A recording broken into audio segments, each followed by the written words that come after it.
So this is the air box, the box itself, the filter, and the cover. And the box has square edges at the back and slightly beveled edges or corners cut off the edges here on the front. And that matches up with the way the filter is made, square edges and beveled edges. So the filter fits on one way, and the same goes for the box cover, which fits on top like that. And then there's a couple of clips on each side which come in through here and clip the top down onto the box. Now I've modified this airbox internal parts here. It used what was called the pulse air system to inject air into the exhaust ports, and I've removed that injection system. However, many of the parts are still used. These air horns are what fit inside the box here, and they're secured in the box with these metal rings. And inside the horns is a plastic pipe with some standoffs to center it, and then it's connected to a plastic tube with a snap ring here, or a clamp if you will, and that'll fit into this fitting. So both of these air horns have one of those plastic pipes, so they'll go into the two sides of the T on this fitting, and I'll show you where this other side goes in a second. Now this is the hose from the engine rebreather, and that's where this T fits in. So it's pulling oil vapors up off the crank, and then it's actually having those vapors flow into the both carburetors through the intakes so that the engine will burn off the vapors.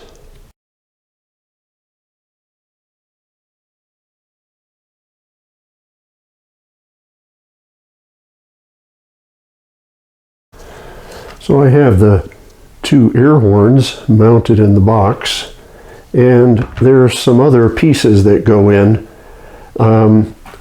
There were some pipes that go taking air out of the box to the exhaust valves, and of course I removed all that plumbing, so I'm using a plug that'll go in here to plug off that hole.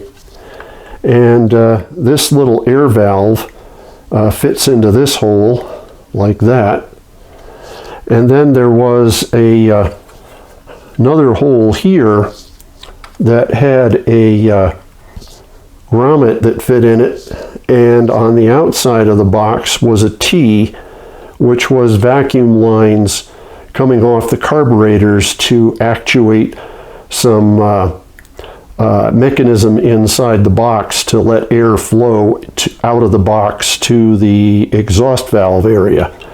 Now I've plugged this T with silicone seal, and I'll just install the grommet again and run the T in just to seal off the box, but it's not being used for anything. So the rubber plugs are installed on both sides, and then this is the grommet and the T that's pushed through the center of it, and that comes out inside the box. And as I said, the T legs have been filled with silicone seal so it won't leak any air.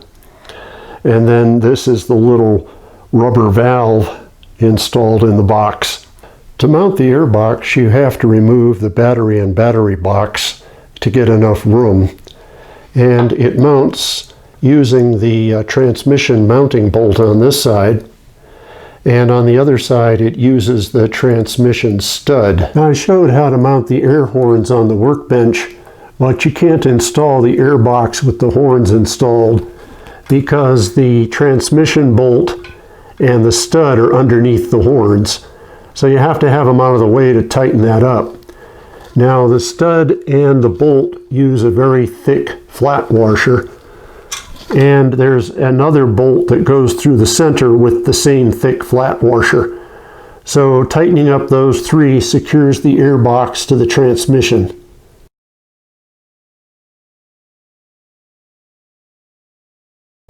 Now I marked the air horns when I took them out with R for right and L for left. And the way the box mounts is this is the front of the bike. So this is going to be the right side and this is going to be the left side. Now the horns go in this way and they go through the hole and come out, and it's a little bit of fun to get them to go in.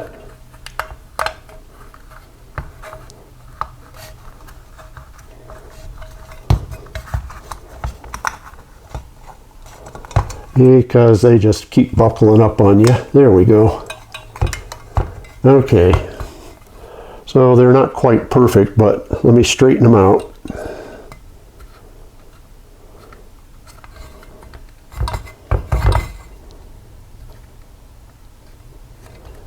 Okay, this little rib has to be back inside the box. So I just need to push it back there. So it sits about like that with the little center pipe sticking out the hole. And then here is 2 ribs and the centering ribs on the horn. So it slides like that. And then the hose for picking up the vapors off the engine is up against where the T is going to go.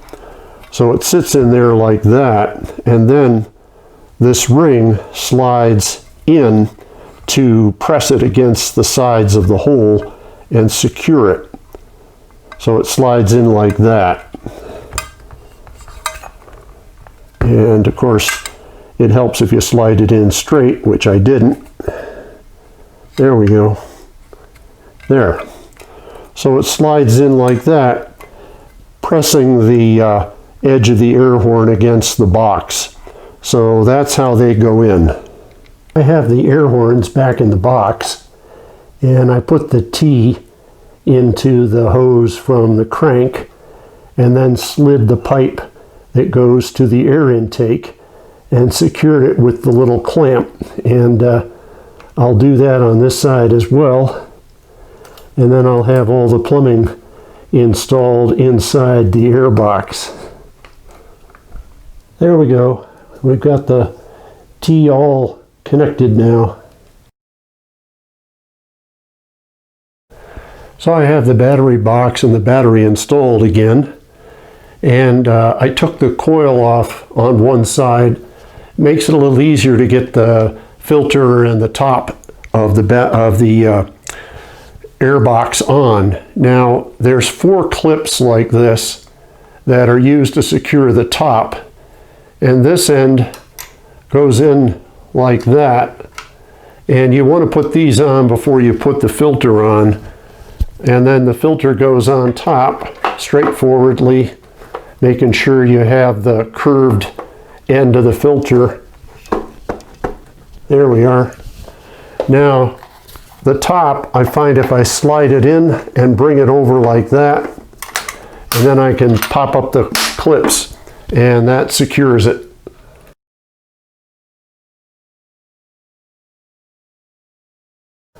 So I want to set the jet needle to the proper depth, and I'm using the Bing carburetor book, and for the original carburetor, which is the 113 114, which is what I have, the needle was set at about position 2.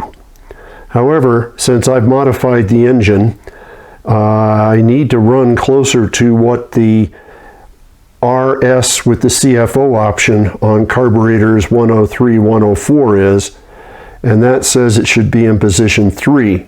So I need to pull the needle and reset it. So the first thing is to take the cover off, which is secured with 2 Phillips, and then pull the choke spring off, and then I can get to the top, which pulls up, and the spring. and then the whole slide assembly will pull right out. And this is the needle whose depth I want to set. What I've done is I've made measurements of what the height of the needle is for each setting.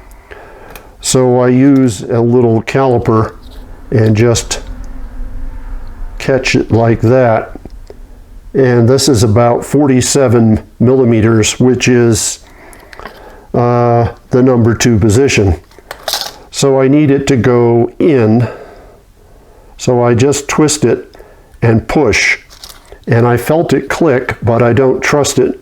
So I'm going to measure it again. And I'm getting just about 45. And it says the number 3 position is 45.7. So that's in the number 3 now.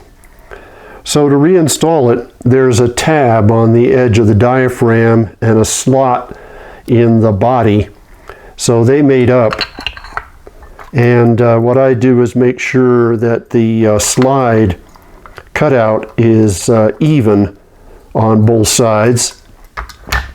And then basically it's just reinstall the spring and put the cover back on the spring,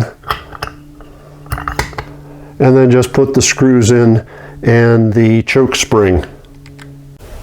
Now I need to check the needle jet and change the main jet. And the Bing book says that there should be a 160 main jet. The needle jet's a 266, which is exactly the same as on the 77 RS with the 103, 104 carbs. However, the main jet is a 170 on the 103, 104s, which is what I need. And what should be in this bike is a 160. So, first thing I'm going to do is remove the main jet, which is right here.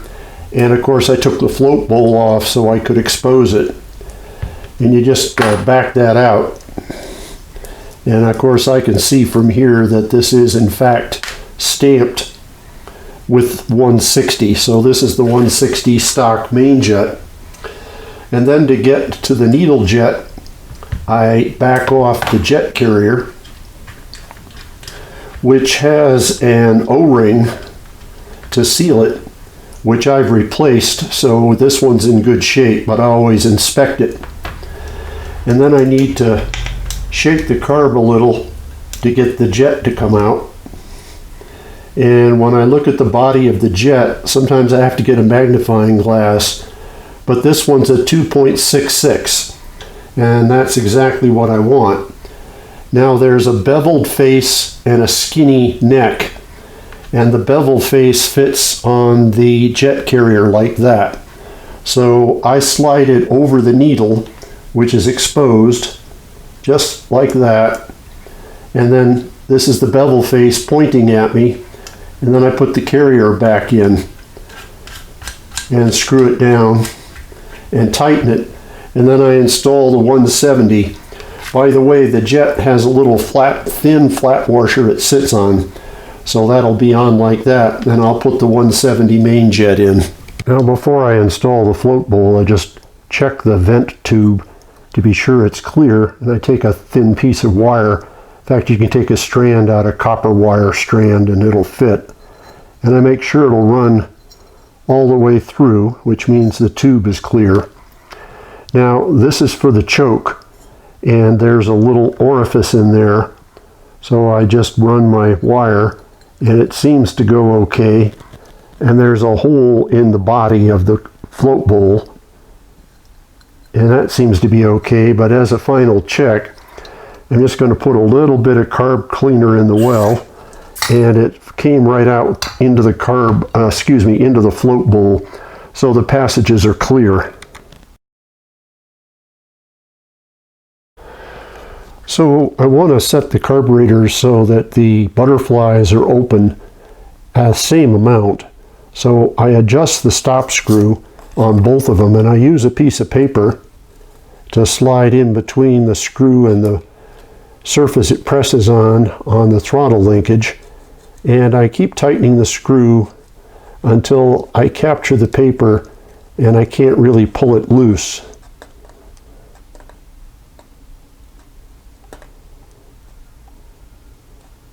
There. So then I tighten this one full turn, so that's a half, and that's one. And I repeat that on the other carburetor, so both butterflies will be just about the exact same position. Now the other setting I need to make is to the idle screw, and I just screw it in gently until it's seated, like that.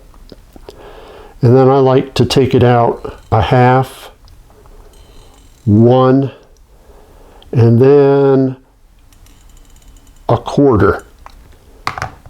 That usually is rich enough for a first engine start.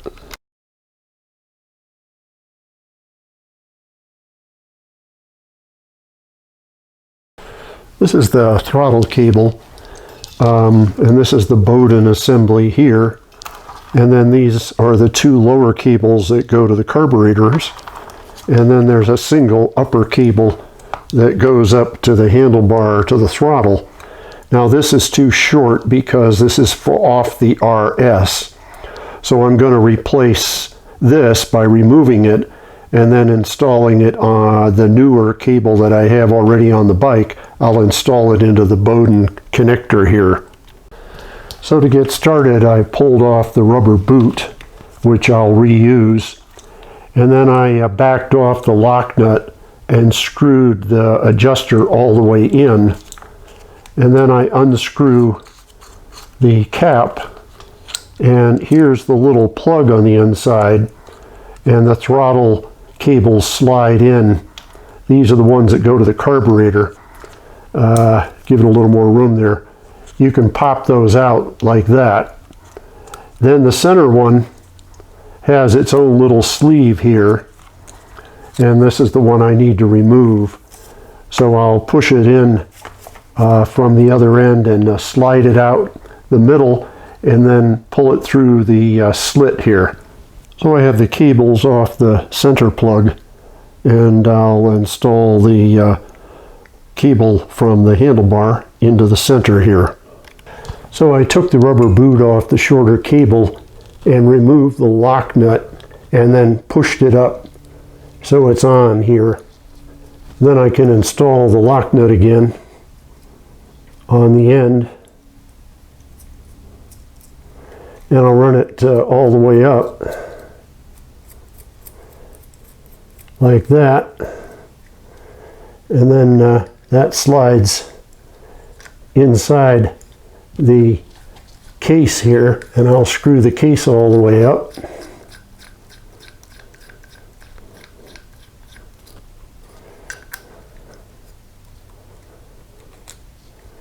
And then I can connect the center plug on the cable, but I think I'm going to have to undo this up at the throttle assembly, so I've got some slack. So I have the two cables that go to the carburetors in and the center cables in. What I found is that there's not a lot of space, but you can bend the center plug out like that, and you can get the end of a throttle cable to slide between the housing and the plug to fit into the groove, and then you can just tighten everything up like that. And I'll adjust everything after I get the choke and all put together. So I have the choke Bowden assembly put together. Now the cables run in between the two snorkels on the airbox, and they come over here onto the choke assembly on each carburetor. Now I adjusted this adjuster on the Bowden housing, which is where the cable off the handlebar choke lever comes, and I moved it so I had enough free play that I can adjust each of the choke levers on the carburetor body. Now there's also a carburetor adjuster here, and you can screw that down or out to slacken or loosen the cable. And what I want is to be able to have the lever right up against the lower pin when I have the choke closed, and when I open it all the way, I want the lever to just touch the top pin. And so moving this adjuster in and out helps you get that to happen. And you need to do that on both carburetors to be sure they're synchronized and the choke fully closes on each carburetor and fully opens on each carburetor. Now the choke Bowden housing is routing underneath the starter relay, and I originally brought the handlebar cable through the opening underneath the fork lock, but that put a real crimp in the cable where it comes into the housing. So I rerouted that and brought it through here and then down lower, and that gives a nice straight run into the housing. And then the cables that go to the carburetors run through the large hole in the bottom of the wire loom here, the rubber block that the wiring can go through, and then it goes on in between the two airbox snorkels where it splits out to the two carburetors. Now on the throttle Bowden assembly, I screwed this adjuster, which goes to the throttle cable, and adjusted it so I have a little bit of slack in the throttle before the carburetor throttle plate starts to open. And the other thing I do is I verify that after I've adjusted the Bowden, right here, which is where the throttle stop screw touches on the throttle plate arm, I make sure that that is closed, and that's important. I don't want that to be open when the throttle is closed. And then I use the adjuster to synchronize the opening of the arm between both carburetors. And the way I do that is I barely open the throttle and I watch the lever just moving on this carburetor, and then I look at the other carburetor and I can pretty well ensure that both those arms are just moving at the same time, which is good enough for a first engine start, because I'll balance everything out later with my carb adjusters. Now on the right side where the throttle cable Bowden goes, there's too much going on here to take it down low, so I brought it down along the spine tube, and that seems to be a pretty low stress routing. And once again I'm running the two cables through one of the holes in the cable management block.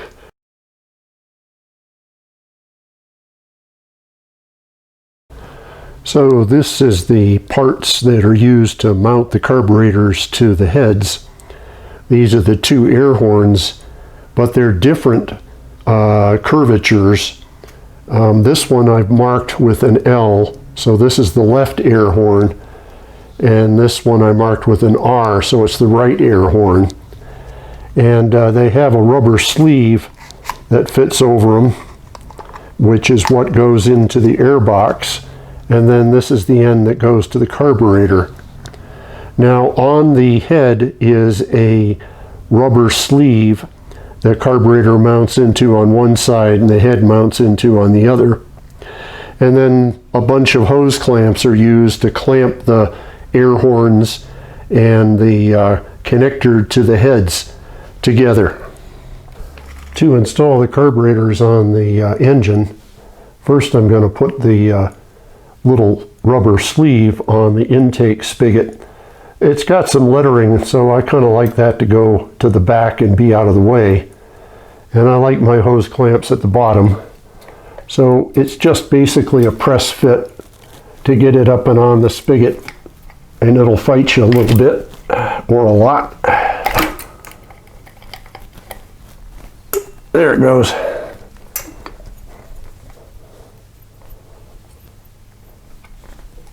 Okay, that's up against the head. And then the butterfly side of the carburetor is what goes in like that. And I'll tighten up the hose clamps later. Now the air horn, I've got the 3 hose clamps loosely on here. And this rubber sleeve, the trick to getting this to go together is to push the sleeve all the way down the air horn like that. So it's flush. Then you can put this end on the carburetor like that, and you can slide the sleeve back up over the airbox sleeve, and it is really fairly straightforward. And then you'll put your hose clamps tight, get everything square, and you're good to go. So this is the left side. Carburetor is mounted and the carburetor air tubes into the airbox, and the airbox is installed. And just another quick close-up of how I routed the Bowden. Here's the cable coming in, and the Bowden's back behind and underneath the starter relay, and that cable comes up this way. And then these 2 cables go into the rubber cable management block, and the bottom hole is pretty large, so I put them through that, and then they route in between the 2 air horns and split out to the 2 carburetors. The right side carburetor, air horn, and cable routing. And again, just a little more detail on the way I routed the Bowden, which is through the block here, through the top hole, and then once again it comes down in between the 2 snorkels and splits out to the 2 carburetors.